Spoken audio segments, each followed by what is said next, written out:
environment. Okay, so we come to the fourth of 4 talks on the Maha parinibba Sutta. And again, just let me briefly recap where we've come so far. We joined the Buddha in Rajagaha, and as he was staying just outside of Rajagaha in the ancient empire of Magadha. And not far from Bodh Gaya, or south of Patna in modern Bihar. And we saw that he was confronted with the threat of war and asked for his advice on the threat of war that King Ajatasattu wanted to invade the Vajjis.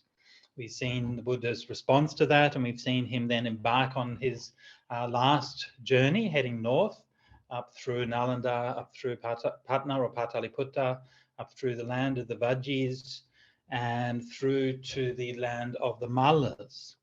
And there in the land of the Mallas, in the little town called Kusinara, we finally saw the Buddha reaching the destination of his parinibbana. And we left him, I believe, last week with his final words. Is that correct? We had the Buddha's final words last week. I think that was right. Okay, very good. So let me screen share and we will pick up from there. Now this week, I'm hoping, probably forlornly, but anyway, look, I'm hoping to have a little bit less of me talking this week and a little bit more space for questions and conversation from you lot. So please do put any questions you have in there. If you have any doubts or problems or whatever, pop them in the chat. I will get to them if it's at all possible. And just remember, you might die today, right? And you don't want to go to your deathbed not having taken the opportunity to clarify your doubt. Okay, so just ask. Doesn't matter how stupid they are. In fact, the more stupid, the better. Stupid questions are much more fun. All right. Smart questions are also fun, but anyway. Okay, so let's now I'll see if I can screen share. So after the Buddha spoke his last words, he then entered the first absorption, then the first jhana. Then after that, he entered the second jhana, then the third, fourth jhanas, then the dimension of infinite space, akasanchayatanam, the dimension of infinite consciousness, vinyananchayatanam, the dimension of nothingness, akinchayatanam, and the dimension of neither perception nor non-perception, neva sanyana sanyayatanam. And then he entered the cessation of perception of feeling. Then Venerable Ananda said to Venerable Anuruddha, Honorable Anuruddha, has the Buddha become fully extinguished? No, Reverend Ananda, he has entered the cessation of perception and feeling. So just a tiny little note here on the usage of the honorifics. Notice how the text uses the word ayasma, which I've translated as venerable, and then we have Bante, which when it's evocative, I use honorable, and then reverend as in avuso. So this shows that Anuruddha, who is the senior of the two, but only by a little bit, and Ananda adopted the forms that the Buddha recommended only a few minutes previously. Then the Buddha emerged from the cessation of perception and feeling, and then entered the dimension of neither perception nor non-perception. Emerging from that, he successively entered into and emerged from the dimension of nothingness, the dimension of infinite consciousness, the dimension of infinite space, the fourth absorption, third absorption, second absorption, and first absorption. Then emerging from that, he successively entered into and emerged from the second absorption and the third absorption, and then he entered the fourth absorption. Emerging from that, the Buddha immediately became fully extinguished. So the Buddha here is giving a rather spectacular display of his meditation capabilities. And reading the text as is, then the conversation between Anuruddha and Ananda is because Anuruddha was a master of psychic powers.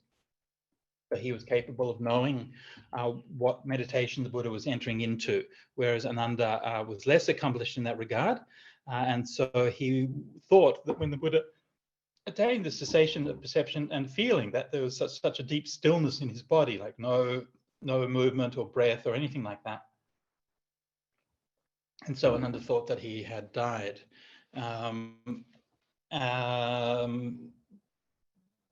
So I'm just going to come back to talk about this passage a little bit. Now, I'm sure most of you are familiar with these meditations, the 4 jhanas, the 4 formless attainments, and the cessation of perception of feeling. So these are the kind of main sort of core, very profound attainments of samadhi that the Buddha realized and taught during his life, and were part of his teaching and practice. Now, of these 9 specified attainments here, the first 4 jhanas are the most central. So these always find a place in the Noble Eightfold Path, in the 5 indriyas, the 5 balas, the 7 awakening factors, the threefold training. Basically, anywhere that the Buddha gave a overarching teaching on his practice, he always included the 4 jhanas.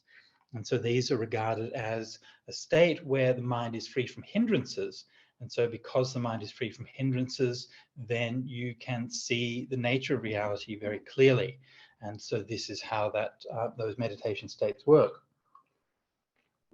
The formless attainments build on those form jhanas, and the classical description of them says that they essentially have the same mental factors as the 4th jhana. So they have the same, they have mindfulness, equanimity, and so on. But they also, refine, but the state itself, the state of meditation, becomes more and more refined with those factors through infinite space, infinite consciousness. The form jhanas, or what's usually known as the form jhanas or rupa jhanas, are known as form jhanas because there is present in those some kind of echo of a material presence or material phenomenon. Typically, this is the light, which these days we will call the nimitta in meditation. And so when we see a nimitta in meditation, we see a light, and in Pali, this is called a rupa. And it's not material in the sense of existing in the material world, but it's material in the sense that it's an inner perception, a mental perception of material qualities. This is one of the fundamental distinctions between the idea of rupa as in Buddhism and the idea of matter or form as considered in Western philosophy. So in Buddhism, I'm not sure exactly on this point how the other Indian philosophies play out. It'd be interesting to see whether they're similar to Buddhism in this regard. But certainly in Buddhism, a form can be perceived, rupa khandha can be perceived entirely in the mind. So if you imagine, say, a house or a camel in your mind, then this is rupa, and it belongs to the rupa khandha, because it has material properties such as color or shape or position. And so even though it doesn't actually correspond to anything physically, and so this is also called sukkama rupa, or subtle form. So in these form jhanas, there is this sukkama rupa, or subtle form, which typically is the subjective experience of a light, which is a reflection or an echo of the meditation which brought you into that state. And so usually that's these days is called a nimitta, although in the suttas, the word nimitta doesn't actually mean that. The word nimitta has a different sense in the suttas. In the suttas, the word nimitta means an aspect of experience which you pay attention to in order to promote the growth of similar kinds of properties. For example, the samatha nimitta is the sign of tranquility. And what that means is that you pay attention to things in your mind that help your mind to become more tranquil. or the paggaha nimitta is the sign of exertion. So you pay attention to things that tend to uplift or make you stronger or make you more energetic, and then that gives rise to those properties. So this is what the word nimitta means in the suttas. It's quite a subtle kind of sense, and it doesn't really correspond exactly to sort of a readily available concept in modern meditation studies. But that's generally speaking what the word nimitta means in meditation contexts in the suttas. So I'm explaining all of this because it is a point of confusion, and it's important that when you hear different meditation teachers talking about these things, that you understand what it is that they're actually talking about. Obviously, words change meanings over time. That's not a problem, but just we want to understand what someone's actually referring to in that particular case. So to come back to our text, for first form jhanas. So these are profound states of stillness of mind, and their profundity is echoed in this context as in so many other contexts by showing how close it is to the Buddha's experience of parinibbana. Elsewhere, the four jhanas are called Dirteva Dhamme Nibbana, the Nibbana in this very life, for that same reason, because the mind is so pure and so clear that the experience is very close to that of Nibbana. And so the Buddha is demonstrating this here, and I think this demonstration has a few purposes. I think that it is showing the importance of these meditations in Buddhism, and I think it's also reinforcing for the Buddha the fact that his own mental faculties are undimmed, even as he draws so close to his death. And so his body was falling apart, but his mastery of the mind was unaffected. The formless attainments, or called in early Buddhism, these are called ayatanas, or dimensions. So an ayatana is literally something that is stretched out, so a dimension or a field. And so these dimensions of infinite space and so on are essentially what is left behind when that rupa disappears. So if you have a perception of light in your meditation, which the sutta is called ubhasa or babhasara, then that disappears, and the empty space where that light was is the dimension of infinite space. Getting very bit weird here, right? These are getting very subtle states of meditation, and they're getting a bit weird. Then the infinite consciousness is where even the perception of that infinite space disappears, and there's only the consciousness that was aware of infinite space. And this idea of infinite consciousness was a pre-Buddhist concept. We find that mentioned explicitly in the teachings of Yajnavalkya in the Brihadaranyaka, in his discourse with his wife, Maitreyi, and he refers to the Brahman, which is the cosmic Atman, as being the Anantang Vijnanam, the infinite consciousness. So for him, this state was the goal of the spiritual life, the realization that he was practicing for. The Buddha, of course, rejected this idea. Beyond infinite consciousness, then, when that consciousness goes, then there's just nothingness.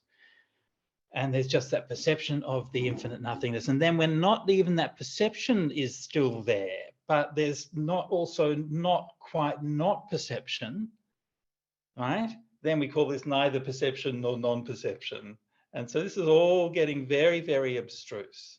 And finally, then when that last bit of perception goes completely, that we call this the cessation of perception and feeling. And that experience of the cessation of perception and feeling is the most profound of all meditation states. And it is one that is essentially the experience of Nibbana in this life, but differentiated from Nibbana because it is still temporary.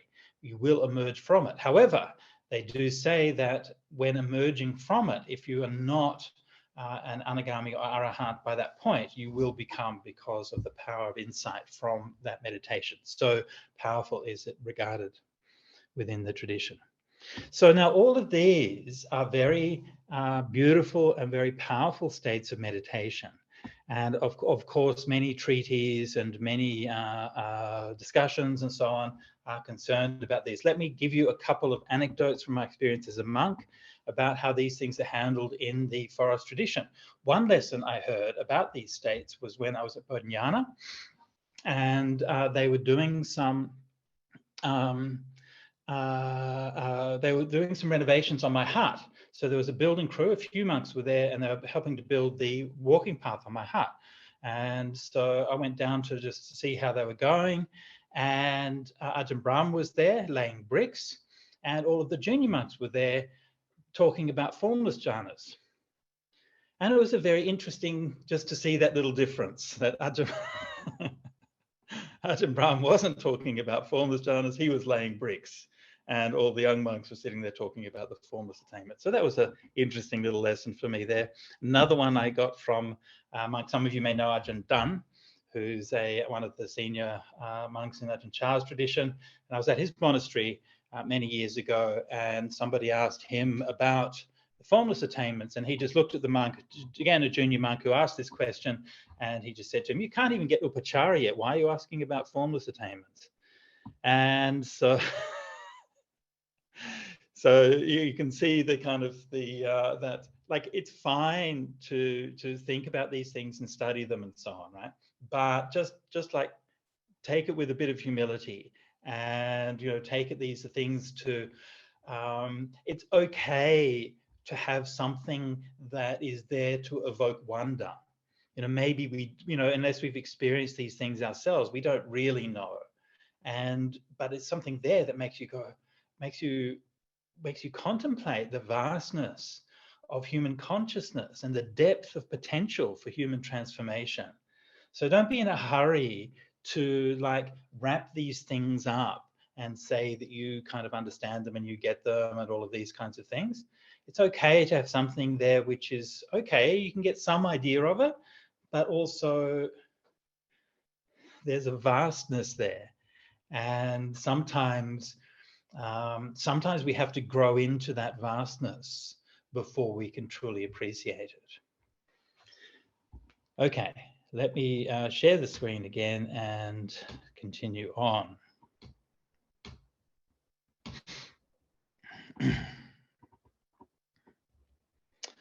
Now, when the Buddha became fully extinguished, then there was a great earthquake, awe-inspiring and hair-raising, and thunder cracked the sky.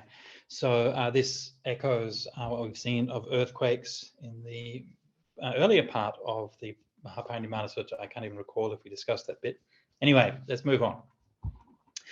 So now we have the series of verses which were given in homage to the Buddha's parinibbana. And each one of these spoken by a person of some significance, and in each case, the verses echo something of the nature and the character of that person. First comes up Brahma Sahampati.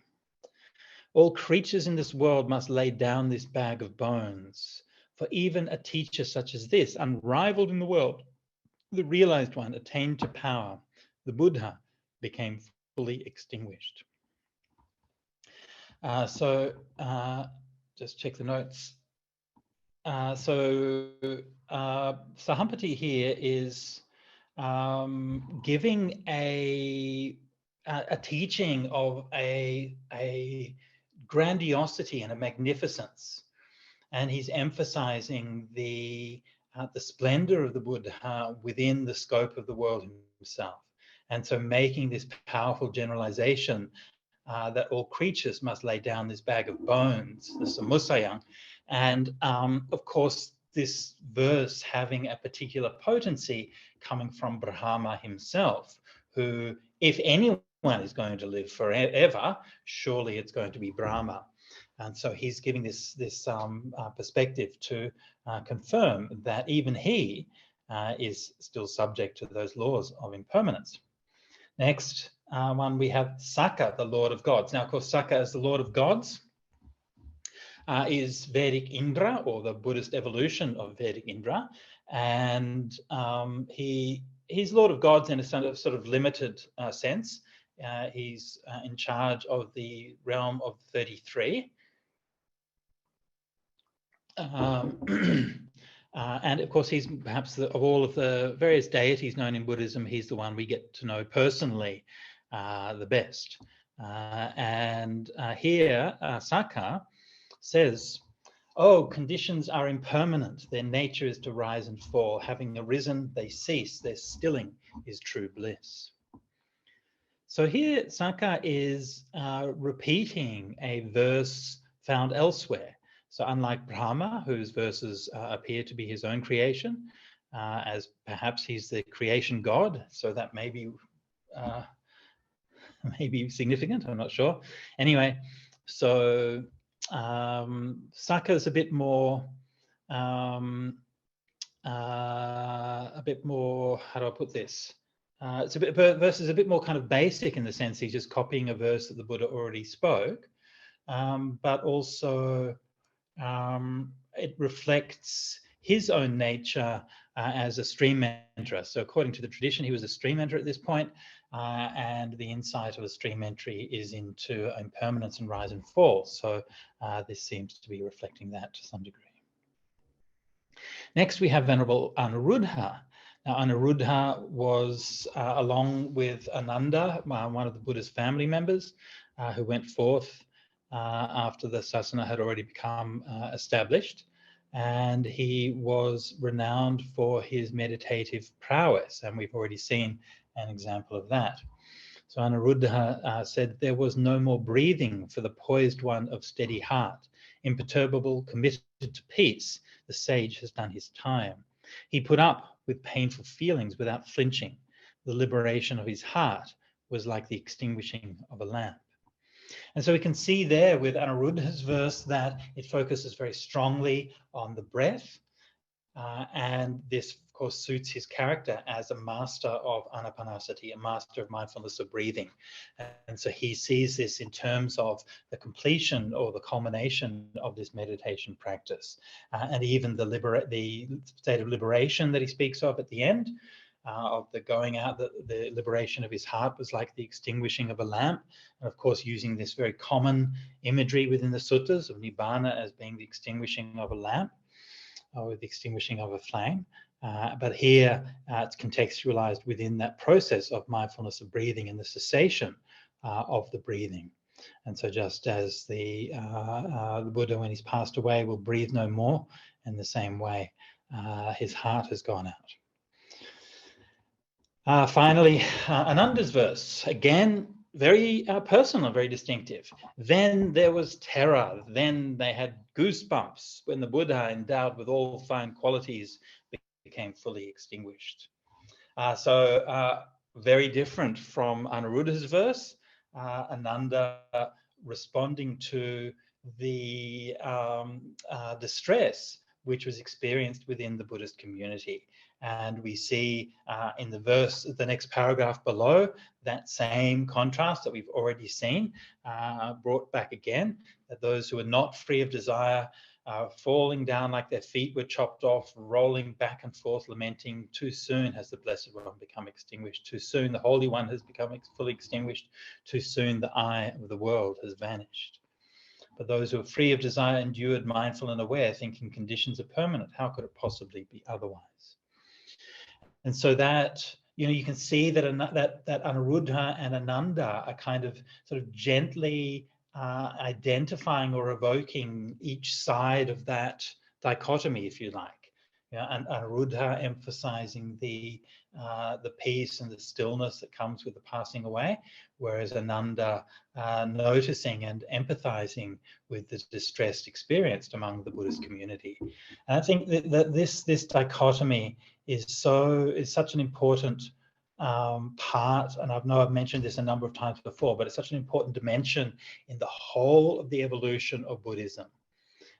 Now, the suttas have this way of talking where often they will kind of present the kind of poles, right? The poles of things. So on the one hand, there's those who are like, yes, I'm completely equanimous, I have no response at all. And on the other hand, there are those who are like literally wailing around and falling on the ground.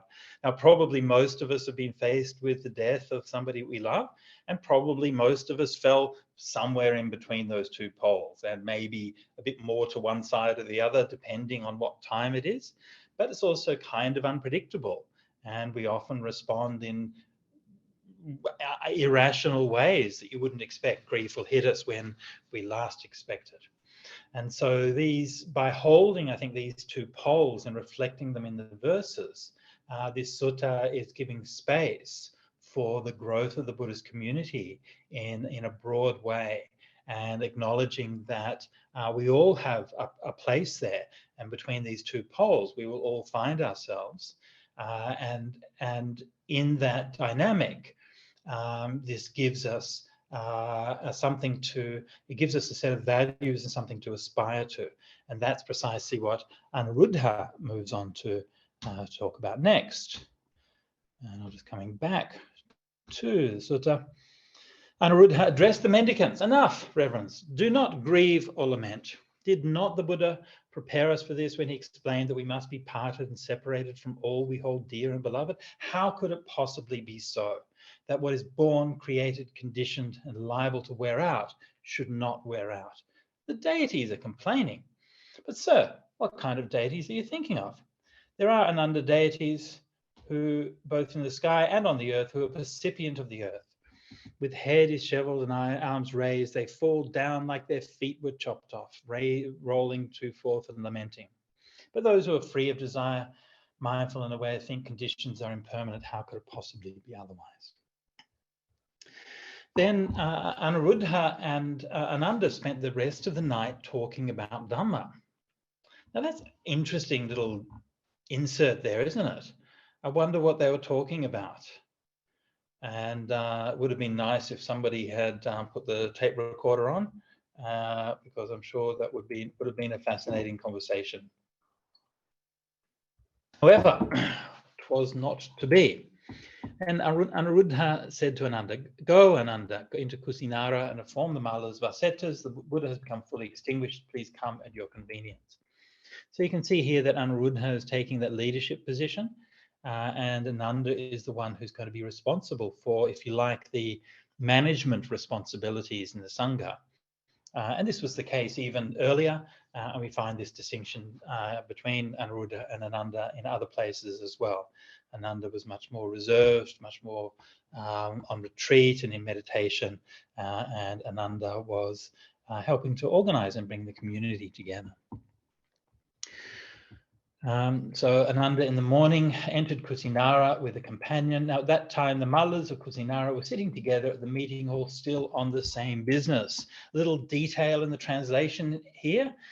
Most translations that I've seen have said that they were sitting engaged in some business or other, which is from the previous one.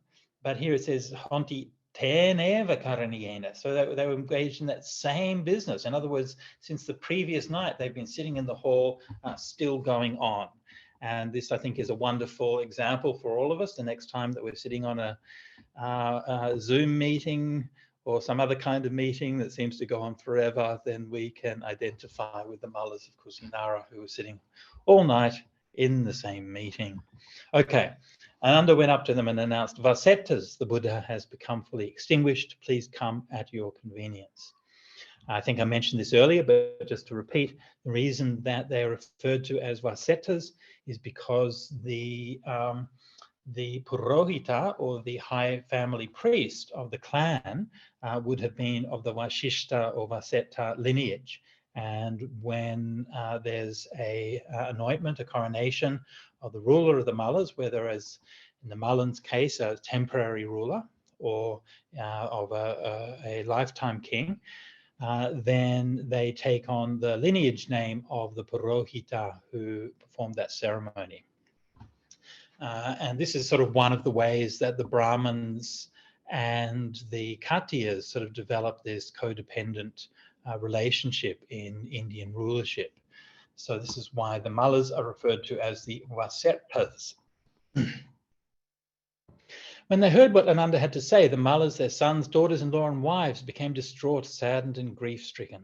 Some, with hair disheveled and arms raised, falling down like their feet were chopped off, rolling back and forth, lamented, "Too soon the Blessed One has become fully extinguished. Too soon the Holy One has become fully extinguished. Too soon the eye of the world has vanished."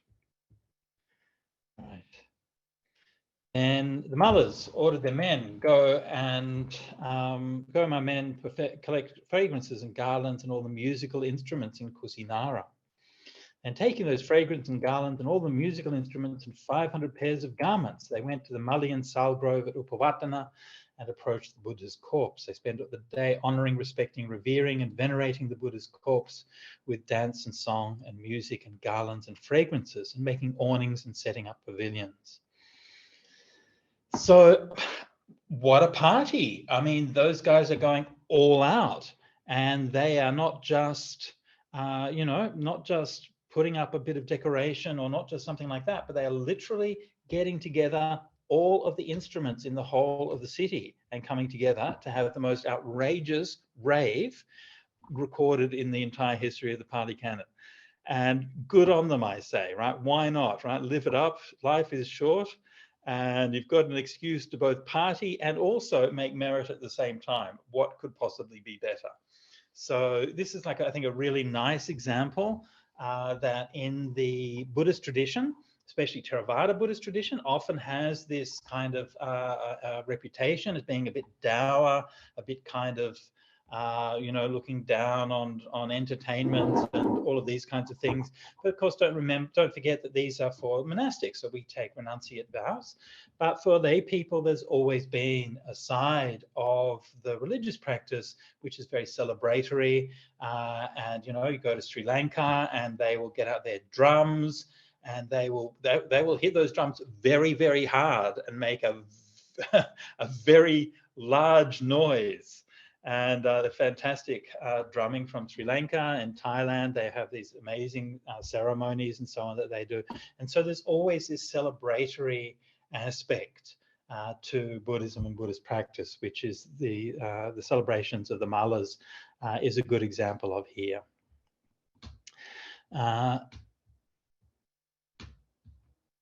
Okay.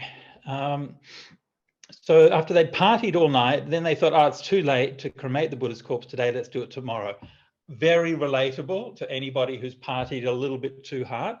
It's too late to do the washing up today, we'll just do it tomorrow. And anyway, so they did the same thing the next day, third, second, fourth, up to the seventh day. Okay, finally. Honoring, revering, and venerating the Buddha's corpse with dance and song and music and fragrances, let's carry it to the south of the town and cremate it there outside the town.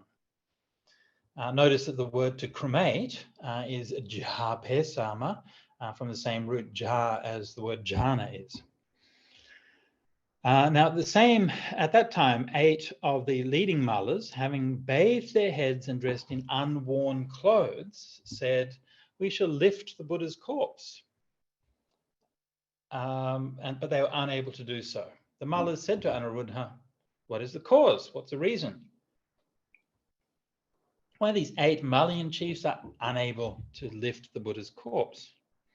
Well, I said, you have one plan, but the deities have a different one. What's the deities' plan? You plan to carry the Buddha's corpse to the south of the town. The deities plan to carry the Buddha's corpse to the north of the town, then to enter the town by the northern gate, carry it through the center of the town, leave by the eastern gate, and cremate it there at the Malayan shrine named Coronation.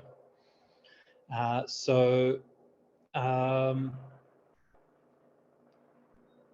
mean, clearly there's a like a symbolic significance to the directions here, and which I don't want to sort of try to unpack too much, but it's worth bearing in mind that the directions always have like a symbolic meaning or symbolic sense, and they're often associated with different deities or with different rituals and so on. Anyway, so now at that time, the whole of Kusinara was covered knee-deep with the flowers of the flame tree, without gaps even on the filth and the rubbish heaps. Then the deities and the mullahs of Kusinara carried the Buddha's corpse to the north of the town while venerating it. Then they entered by the northern gate, carried it through the center of the town, left by the eastern gate, and deposited the corpse there at the Malayan shrine named Coronation. Then the mullahs said to Anuruddha, "How do we proceed when it comes to the corpse?" And then gives the instructions on how to deal with the corpse as was given by the Buddha earlier. Wrap the corpse with woven with unworn cloth, then with carded cotton, then again with unworn cloth, 500 double layers, place it in an iron case filled with oil, and close it up with another case, build a funeral pyre out of all kinds of fragrant substances, and then cremate the corpse. So this, of course, is very interesting from like an anthropological point of view, because it's giving very specific details as to how cremation of a very venerated person was done in those days. So that's what they did. Now, now we're coming to okay, so like think about this in terms of narrative and narrative structure. So we've had the Buddha being challenged in Rajagaha, and that tension of the like the allegiance to the spiritual ideals of the Dhamma versus the worldly exigencies of power and dominion has set into place the narrative unfolding of the sutta. And now that in a sense has been resolved, right? So the Buddha's died, the funerals happened, all of those things have happened more or less. And the plot, and like, if you like, the plot has almost been resolved, right? But we haven't actually lit the funeral pyre yet, right? So the plot has just got like one more point before it's finally done. But just before that point where it's going to be done, we're introducing a new plot, which is then going to open up a whole new mess of drama. Okay, and that new mess of drama is then going to propel the story through the end of the Maha parinibba Sutta into the first council and then the second council. And so that mess of drama then consists of essentially of the question of what is the Sangha going to do now that the Buddha is not there to tell us what to do. And so here we see this unfolding with Maha Kassapa. Oh my goodness. So much drama. Okay. Then at that time, Maha Kassapa was traveling on the road from Pava to Kusinara together with a large Sangha of about 500 mendicants. He left the road and sat at the root of a tree. Now, of course, we've seen Pava earlier in the story, and we know that it has a narrative or literary association with strict monks. This was where Chunda fed the Buddha his last meal. So Maha Kassapa, of course, being the most renowned as the most ascetic of the monks in the early Sangha. Unusual for him to be traveling with a big group of monks like that. Normally he's alone. Anyway, now at that time, a certain Ajivika ascetic had picked up a flame tree flower in Kusinara and was traveling along the road to Pava. So the mention of the Ajivika ascetic here is yet another instance of narrative echoing, because the first person that the Buddha met after his enlightenment was an Ajivika ascetic, and so here there's these narratives have this narrative closure here. So the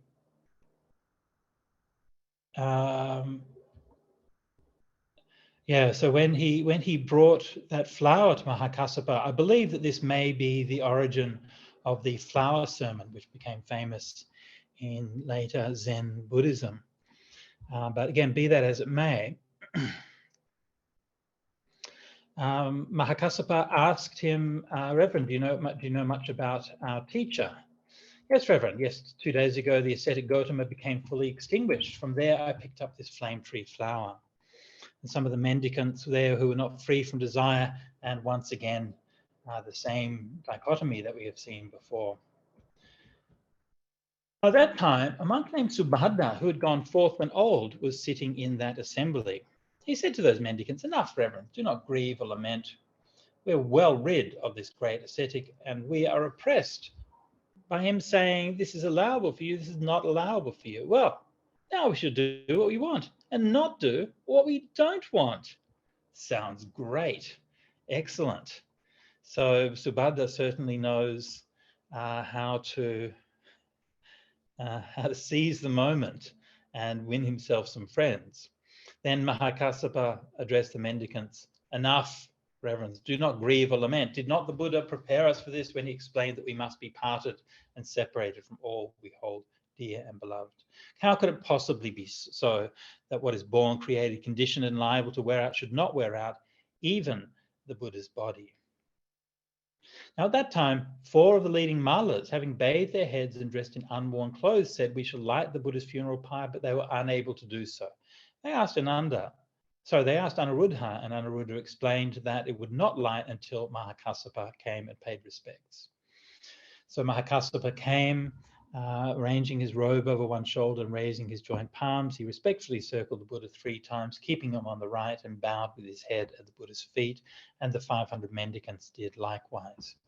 So if you ever visit Kusinara, and you see the beautiful park there and the stupa, which contains the large reclining Buddha image, which commemorates the Buddha's passing away, then this is the practice. The normal practice there is that pilgrims will come and they will bow to the Buddha's feet, echoing the practice of Mahakassapa here. When Mahakassapa and the 500 mendicants bowed, the Buddha's funeral pyre burst into flames all by itself. And when the Buddha's corpse was cremated, no ash or soot was found from outer or inner skin, flesh, sinews, or synovial fluid. Only the relics remained. The sarirani is the relics. It's like when ghee or oil blaze and burn, and neither ashes nor soot are found. And of those 500 pairs of garments, only 2 were not burnt, the innermost and the outermost. But when the Buddha's corpse was consumed, the funeral fire was extinguished by a stream of water that appeared in the sky, by water dripping from the sal trees, and by the mullah's fragrant water. Then the mullahs made a cage of spears for the Buddha's relics. Interesting anthropological idea there in the meeting hall, and surrounded it with a buttress of bows. For 7 days they honored, respected, revered, and venerated them with dance and song and music and garlands and fragrances. All right, so thus concludes the account of the Buddha's funeral and the various celebrations that went on. 14 days of celebrations, and after that, we've heard that the relics remained. Now, and so I talked before about how how this, at this point, this juncture in the narrative, we're kind of sparking off the next sort of round, or the next sort of development in Buddhism. One of those we've already seen with Mahakassapa and Subhadda, the emergence of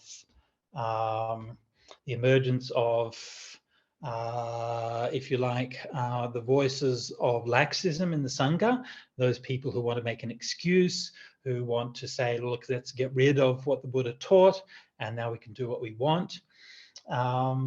And so this is one movement that became felt.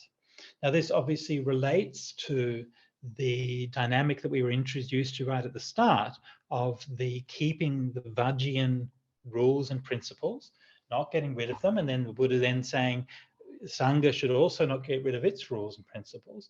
But then the Buddha curiously then inviting Ananda to say, well, if you want to, you can get rid of the lesser and minor rules. And then Subhadda says, great, well, let's get rid of all of these rules. Apparently, I mean, you could argue that Subhadda was merely saying the same thing that the Buddha said. I mean, they both say we can get rid of the rules. Then, of course, this all led up to the first council. So Kassapa's response to this was to say, what we need to do is to have a meeting in the Sangha and to agree how we're going to organize ourselves going forward. And one of the decisions that they made at the Sangha, at that meeting, was to say that they would not abolish those lesser and minor rules, but that they would keep them all. And I believe that why this is so, like why this narrative arc is presented in that way, is the difference is that these are not being rules that are being imposed by the Buddha. So notice that Subhadda says, you know, we don't have to be, we're not going to be told what to do. So the Buddha isn't going to be there telling us what to do anymore. So what Mahakassapa's resolution created was a situation where, yes, it's not that the Buddha is telling us what to do, it's that we have chosen to undertake these rules, and we henceforth will do them, not because somebody else told us to, but because we decided that that's how we want to live. And so that is that very kind of skillful means that Mahakassapa used to establish the Vinaya and establish the practice of the Sangha going forward. Now, again, the two poles, right? So the poles of those who were equanimous and those who were distressed. And that maps loosely, not very well, but kind of loosely also onto the Sangha and the lay community, will also have been discussed as part of the whole Buddhist community in this thing. Now, and so just as Mahakassapa is emerging like a resolution for maintaining the sasana, keeping the sasana going for the monastics, then the next part of it is very important for how the sasana maintained itself among the lay community. And that is through the preservation and distribution of relics. Now, the idea of relics is not something which we really find in early Buddhism. Actually is hardly ever, if at all, spoken about anywhere in Buddhism, and is really just being introduced at this portion of the Maha parinibba Sutta, a portion which largely was composed at a later date. So what we see here is that the lay community is wanting to maintain an identity of the Buddha through the physical presence of his relics. Let's see how that pans out. Okay. So, King Ajatasattu of Magadha, son of the princess of Videha, heard that the Buddha had become fully extinguished at Kusinara. He sent an envoy to the Mallas of Kusinara. The Buddha was an aristocrat, and so am I. I too deserve a share of the Buddha's relics. I will build a monument for them and conduct a memorial service. Now, I mean, it's a bit bold, right? I mean, Ajatasattu has just been saying how he's going to invade all these people, and now he's saying, "Oh, give me the relics." A bit bold. Also, kind of an interesting detail. I mean, I'm not sure how far we should push these things in terms of looking for a historical narrative, but it's kind of interesting that he knew about it, right? I mean, it's a fair distance away. It's taken the Buddha months to sort of walk that way slowly. Now, if you had relay chariots or relay horses, you could make it from Kusinara down to Rajagaha and back again, maybe in a couple of weeks, something like that, maybe less. So it's possible, but it does kind of suggest that Ajatasattu had spies who were observing events, which, seems fairly reasonable assumption to make. Anyway, so the Lichavis also heard the Buddha become fully extinguished at Kusinara, and they said the Buddha was an aristocrat, and so we too deserve a share of the Buddha's relics. We will build a monument for them and conduct a memorial service. Again, just notice how the Pali texts are very usually, almost always, I should say, extremely precise in a lot of really small details. Notice how the Ajatasattu says, Bhagavati Kattiyo, Ahampi Kattiyo, I am a Kattiya, because he was the sole ruling monarch of that kingdom. Whereas the Lichavis say, Bhagavati Kattiyo, Mayampi Kattiya. We also are Kattiyas. We are aristocrats, because they were part of that republic where the Kattiya class elected rulers to rule the country. So even in those little differences, you find that the Pali is usually very consistent and very precise. Sakinsa Kapilawattu also heard that the Buddha had become fully extinguished at Kusinara, and they sent an envoy saying the Buddha was our foremost relative, Nyati Serto. We too deserve a share of the Buddha's relics. We will build a monument for them and conduct a memorial service, a monument being a tupa or stupa. The bullies of Allakappa also heard that the Buddha had become fully extinguished at Kusinara and asked for a share of the relics on similar grounds. The bullies are almost unknown apart from this passage. I haven't been able to trace down any references to them. and they were probably one of the minor clans in that area, as were the Kolians, who come up next. And the Kolians were, of course, the clan of Maya, the Buddha's mother, and their nation was neighboring the Sakyan Republic. So not far away from where we are now in Kusinara, maybe just a day's walk away from Kusinara, a couple of days' walk maybe. The Kolians of Ramagama also heard that the Buddha had become fully extinguished at Kusinara, and they asked for a share of the relics on the same grounds. The Brahmin of Weta Deepa, again, an unknown figure, presumably a well-known Brahmin of the area, local area. He says the Buddha was an aristocrat and I am a Brahmin. I deserve a share of the Buddha's relics. I will build a monument for them and conduct a memorial service. And the Mallas of Pava also heard that the Buddha had become fully extinguished at Kusinara. So notice that there are two groups of Mallas here, one from Kusinara and one from Pava, the same tribe, with two main centers not far from each other. And they also asked for a portion of the relics. And the Mallas said, the Buddha became fully extinguished in our village district. We will not give away a share of his relics. Oh my goodness. So this is looking problematic. Then Dona the Brahmin said to those various groups, again, the Dona just kind of appears out of nowhere in this narrative. We do hear of Donas a couple of other places in the suttas. Whether this is the same person or not is impossible to say. And Dona the Brahmin said to those various groups, here, sirs, a single word from me. Our Buddha's teaching was acceptance, kantivadu. It would not be good to fight over a share of the Supreme Person's relics. Let us make 8 portions, good sirs, rejoicing in unity and harmony. Let there be monuments far and wide, so many folk may gain faith in the clear-eyed one. Well then, Brahman, you yourself should fairly divide the Buddha's relics in 8 portions, presumably spoken by either by the Mallans or by the groups altogether. So Dona Dona makes the resolution to the conflict. It could have got very nasty. I mean, we know that tensions were heightened already, and the Mallas of Kusinara wanting to hold on to them, and everyone else wanting their own share.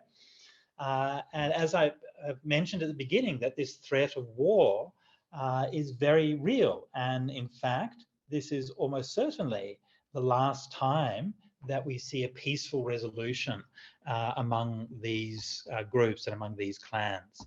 There's threats of war between the Kosalans and Magadhans and the Vajjis, the Sakyans and the Kolians, Kosalans of the Mallas, and the Kosalans and the Sakyans. And so quite possibly because of the latter two conflicts, that is, the Kosalans were in conflict with the Mallas and with the Sakyans, this may be why Vidudaba, Pasenidi's son, didn't send an emissary to the funeral. It seems a bit strange that actually the Buddha spent most of his life after his enlightenment in Kosala at Savatthi, and yet they are conspicuously absent from the funeral.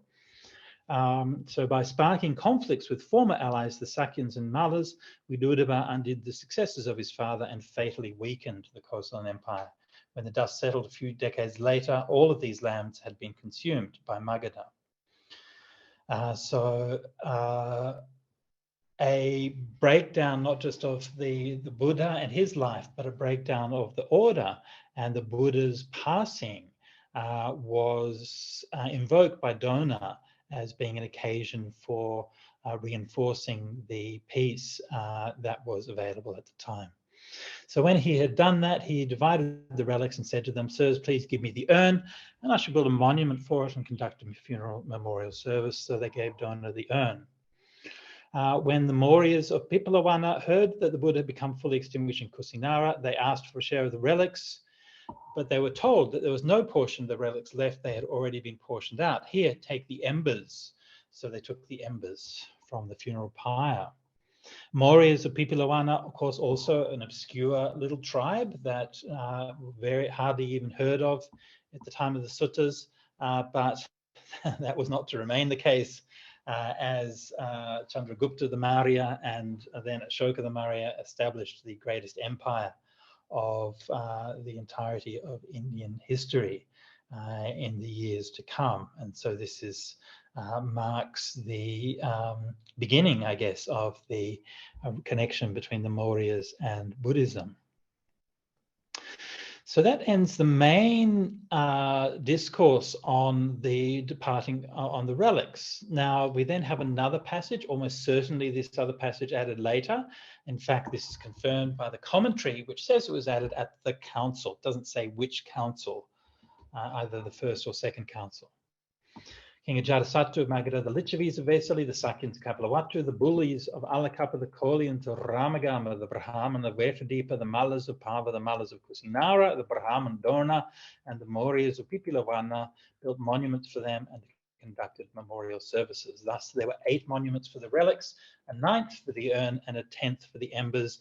That is how it was in the old days. Evametam bhutapubbanti. And again, these other verses also added even later, and these last verses, according to the commentary, were added by the elders in Sri Lanka. This last verse, this passage here, was added in the third council, and the next verse is added by the elders in the Sri Lanka. Now, this is very unusual, and it's one of the very rare occasions when the commentary acknowledges that text is added as late as after the text had already arrived in Sri Lanka. It's not that uncommon for the commentary to say that something was added in the first council or second council. You find this, somewhat frequently, but this is very, very rare. Having said which, certain portions of these verses are also shared with the Sanskrit text, which is from the north of India. So it's not entirely clear that all of it was added in Sri Lanka, but probably most of it was. There were 8 shares of the clear-eyed one's relics. 7 were worshipped throughout India, but 1 share of the most excellent of men were worshipped in Ramagama by a dragon king. No mention of that, of course, in the prose text. 1 tooth is venerated by the gods of 3 and 30, and 1 is worshipped in the city of Gandhara. Another 1 in the realm of the Kalinga king, and 1 is worshipped by a dragon king. Again, no mention of tooth relics in the main body of the sutta, and also no mention of these sort of mythical or very obscure places. Gandhara being, of course, up in modern-day Afghanistan, Kalinga being on the east coast of India. Through this glory, this rich earth is adorned with the best of and I should mention that these places, Gandhara and Kalinga, were not visited by the Buddha and weren't part of the Buddhist realm at that time, but were missionized some time later. Through their glory, this rich earth is adorned with the best of offerings. Thus, the clear-eyed one's corpse is well honored by the honorable. It's venerated by lords of God, dragons, and spirits, and likewise venerated by the finest lords of men. Honor it with joined palms when you get the chance, for a Buddha is rare even in 100 eons. Altogether, 40 even teeth, and the body hair and the head hair were carried off individually by gods across the universe. So the emphasis on the tooth relic, of course, reflecting the importance of the tooth relic in Sri Lankan Buddhism, being a very distinctive feature of Sri Lankan devotional practice. So you can see there that the idea of the relics is sort of gathering momentum, and it became a really defining feature of Buddhism. If we were to ask from a perspective of early Buddhism and what the Buddha taught and what the Buddha practiced, then if we asked, did the Buddha teach us to go and worship relics, then the answer would be no. We don't really find that in the suttas. And if we want to say the Buddha taught us to meditate, to practice the Eightfold Path, then yes, of course, that's what the Buddha taught. However, I think we have to be careful not to be too swift to judge others and too swift to dismiss the means by which traditional Buddhist communities have maintained the presence of Dhamma throughout all of this time. It is no mean feat. In fact, it is an incredible accomplishment to maintain and to pass down the Dhamma. the purpose of interring the relics in a stupa is to create a lasting physical presence of the Buddha and that sense of connection. And that has, without doubt, worked. And you can go to India today and worship at many of these places and still see the presence of the Dhamma there. And you can still feel a connection with the living presence of the Dhamma. I mean, it's purely irrational, it's purely an emotional thing, but that doesn't make it any less powerful or any less meaningful.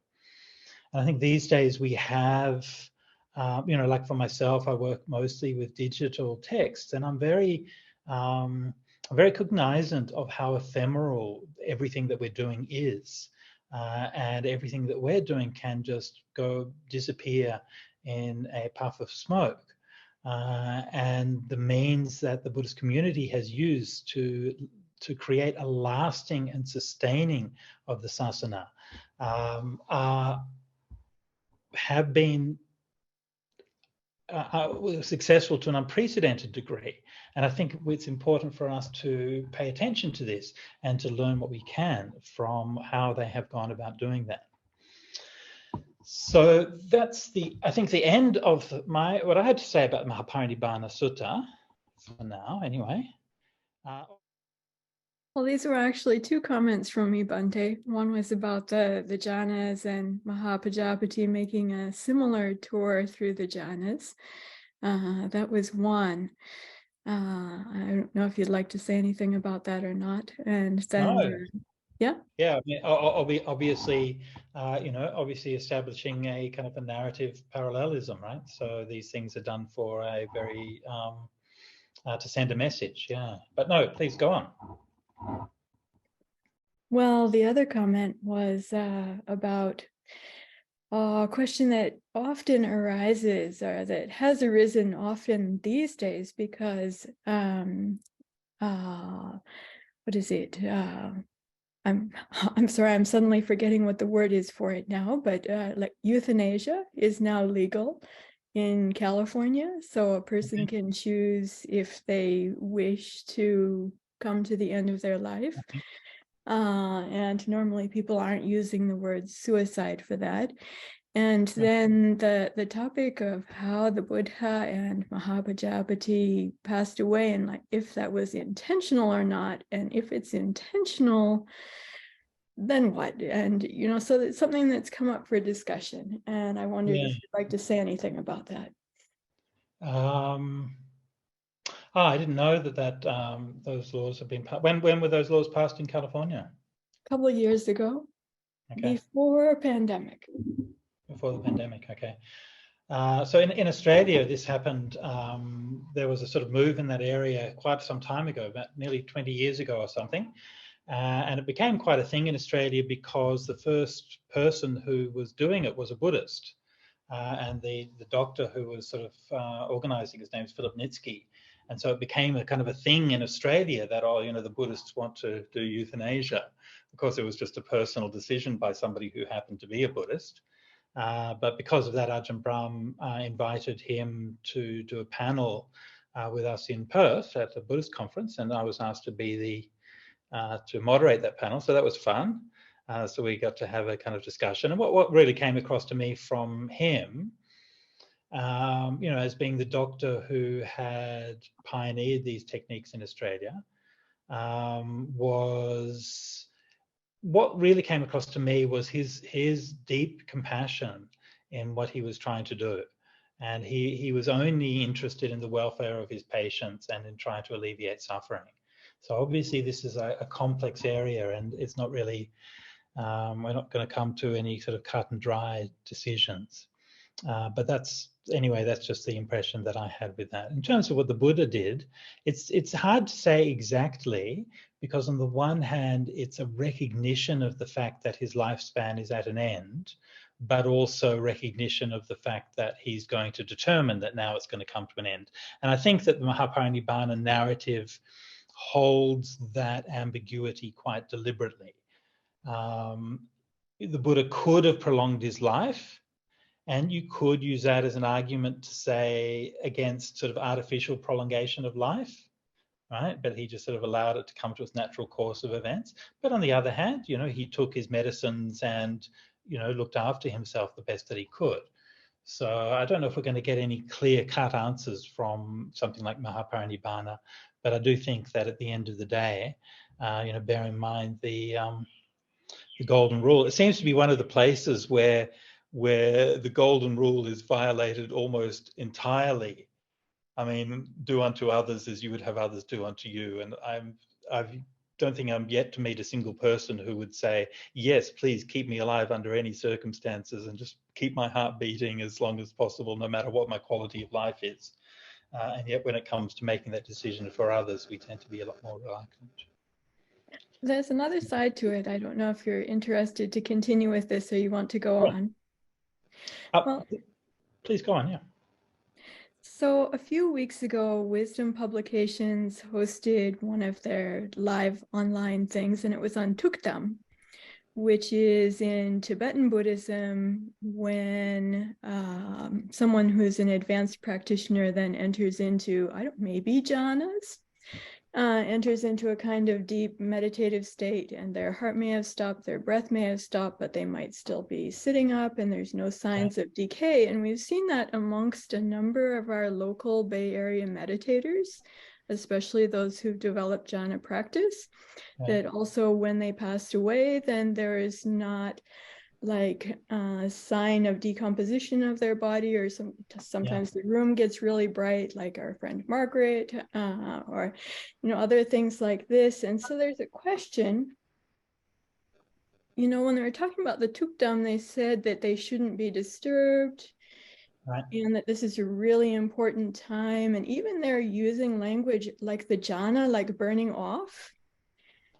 As a kind of burning off, that this is a very important time for the maturation and completion of many kinds of sankharas and karmas. And this is very valuable, was the way it was being talked about. But mostly, for most of us here, the way the legal stuff is set up, they're going to be like ready to get the body out the door and get everything like done fast.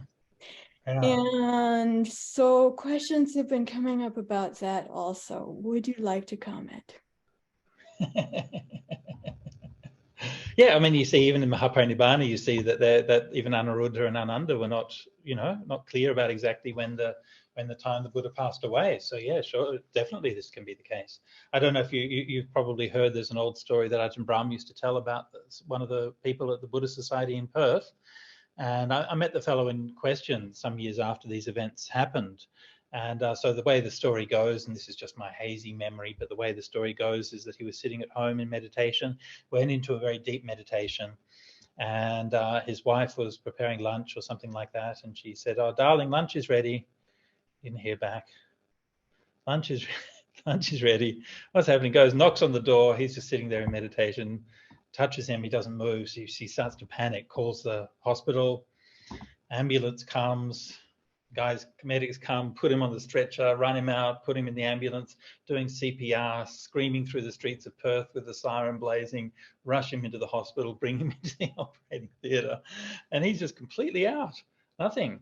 And he was having actually out-of-body experiences at this time, like I've talked to him about the experiences happening. He wasn't like completely absorbed necessarily during this whole period, but he, at times he was like floating down the corridor of the hospital and various kinds of things, until eventually one of the doctors, who was Indian, had, some understanding of meditation. And he said, look, maybe he's just in a deep meditation, just leave him. And so they left him. And after a while, he came out of the meditation. He went back home and his wife said, don't you ever do that again.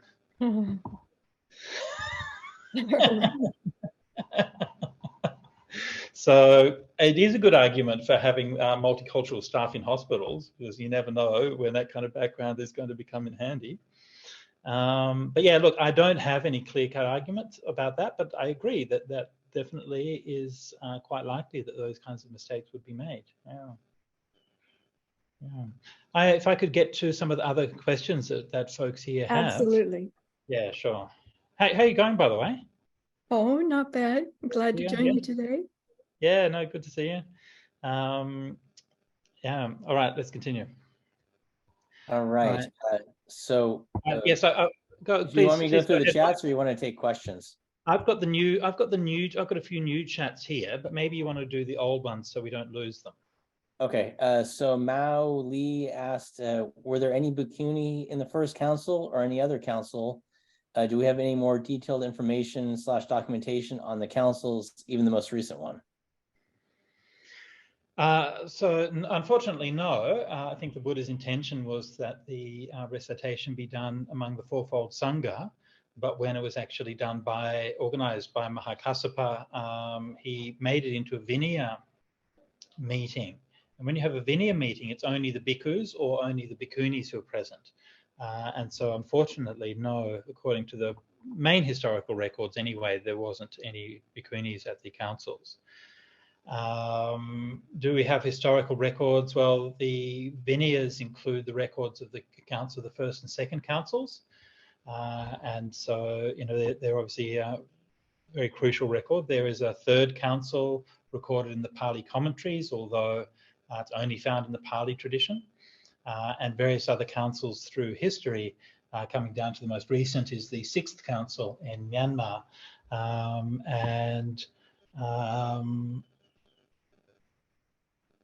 I mean, honestly, not that easy to find really good accounts of what actually happened at the Sixth Council in Myanmar. And these days, the texts that we use, including the text on Sutta Central, are descended from the redaction of the canon produced at that Sixth Council. But to be honest, I've never seen a really detailed actual reportage on what went down at the council, apart from the basic details. So that would be interesting. I don't know if any historical scholars would be interested to excavate that. Rob. Patsy was asking for a definition of wheel-turning monarch. Definition of a wheel-turning monarch. The wheel-turning monarch is an ideal king, essentially a mythological figure who is.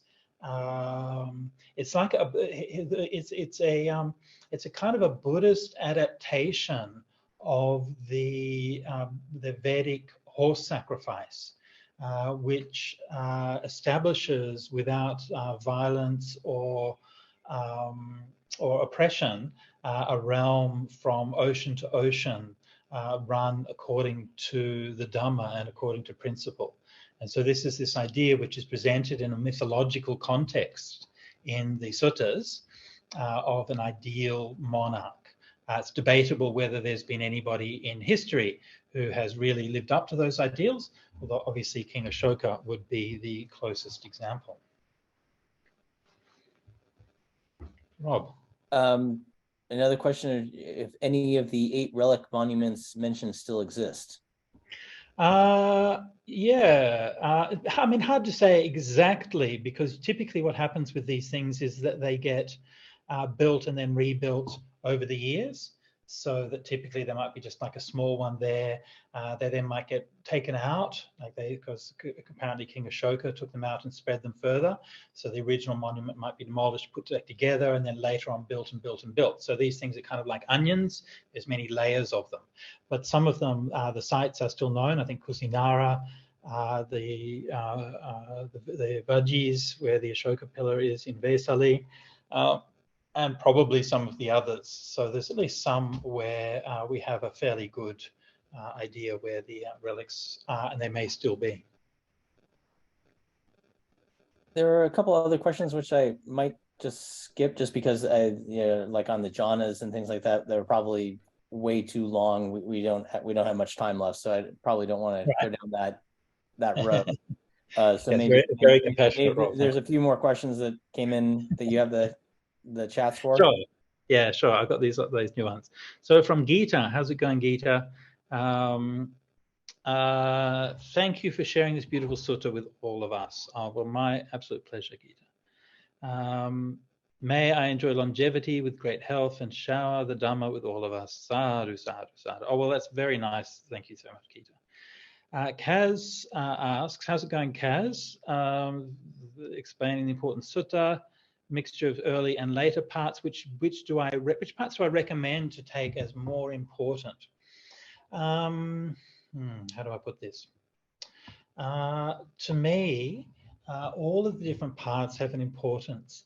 And the purpose of historical scholarship is not to dismiss parts and say, oh, this doesn't matter because it was later, but it's to try to understand more deeply the meaning of different passages in terms of the what it meant to the people at that time and that place.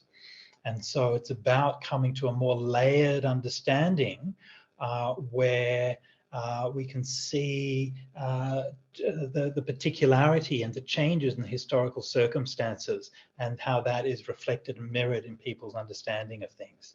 And so to me, it's not, I try not to think of it in terms of like, you know, more important or less important, but try to look at it in terms of what can I learn from those different aspects. Robert.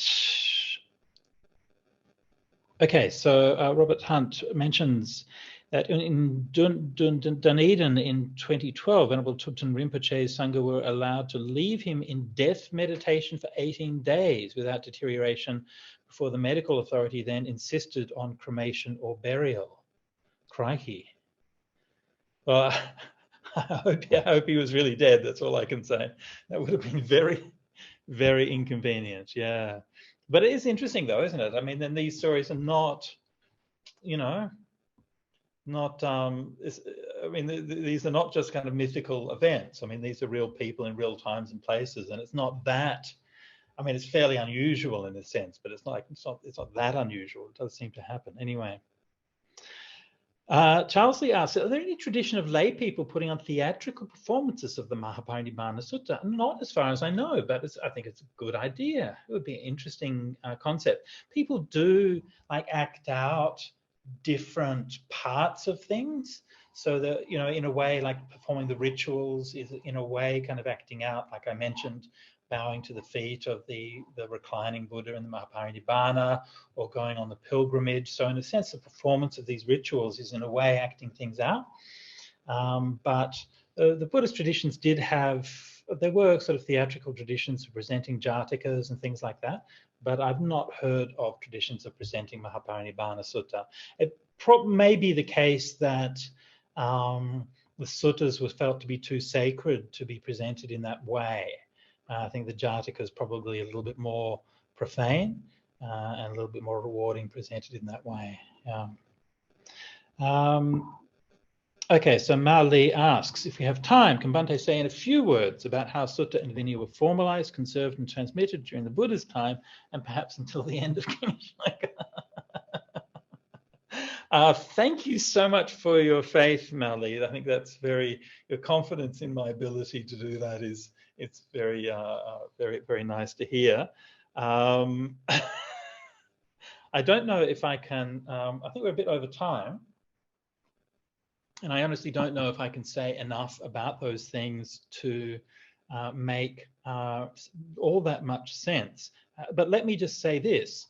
According to my understanding, the Dhamma and Vinaya, as preserved as we today in the Suttas and the Vinaya, were more or less, and without being all fundamentalist about it, were more or less formed in the time after the Buddha's parinibbana, and that's usually located at the first council, and then were more or less held in common among the Buddhist community for the next couple of 100 years until the time of Ashoka or a little bit later. And it's from that time that the Sangha began to diverge and to form different schools of Dhamma. But those different schools of Dhamma all inherited versions of the suttas and the Vinaya, all of which were more or less similar. And typically what happened, the traditions were quite conservative in maintaining the suttas and the Vinaya, but they developed their new doctrines by adding new texts on top of that. And so in Pali, that's with the Abhidhamma and commentarial texts, and other traditions did that as well. And so the suttas and the Vinaya have always been the shared basis that provides a common ground for all the different traditions of Buddhism. So again, without wanting to take, I could do another course on that question, but anyway, we'll leave it at that for now. Sadhu, sadhu, sadhu. Thank you so much, everybody, for coming. And thanks so much to Rob and all the folks at the Sati Centre for helping to put this on and making it all possible. And also special thanks to all of the good folks at Zoom for making this possible. And without them, the world would have collapsed this last few years. But anyway, congratulations. And yeah, may you all thrive in the Dhamma, and I hope to see you all again soon.